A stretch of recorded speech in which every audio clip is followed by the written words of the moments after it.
সেজন্য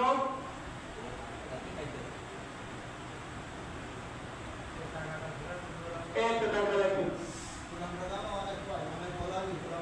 এই টাকাটা আমার এই টাকাটাকে আপনার যখন দোকানে ঢেকেন, চার দোকানদার আপনার মাথা হাত ঘুরে বলবেন কি বাবা এই টাকা নেবে পানি গ্লাসে ঘুরে খেয়ে নিয়ে নে, তোমার দেওয়া লাগবে।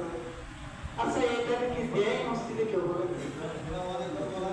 আপনার সামর্থ্য নেই, আপনি দিবেন না, আপনি দিবেন না, 1 টাকা দেন, কিন্তু এমন ছেলে টাকা দিয়ে কি করুন বলেন?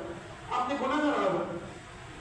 কেননা এই টাকা তো আপনি বাইরে চালাতে পারতেছেন না, সেটা আল্লাহর ঘরে মসজিদে ঢুকাইতেছেন, এটা তো আপনি গুনাহগার হবেন। কি গুনাহগার হবেন না? মানে এই যে টাকাটা দেখতে পাচ্ছেন আপনারা, মসজিদে যত টাকা দিবে সেরা ফাটা পোষা এই টাকাগুলো দিবে, ইঁদুরে খেয়ে গেছে এটা দিচ্ছে।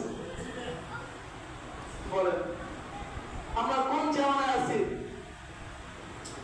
এখন 5 টাকার কোনো চল আছে? বলেন 5 টাকা বলতে গেলে কিছুই হয় না। এখন আপনি দিনে চায়ের দোকানে বসে 50 টাকা 100 টাকা খেয়ে ফেলতেছেন, খান, আপনার টাকা আপনি খান, সমস্যা না, কিন্তু রিজিক তো আল্লাহ দিচ্ছে।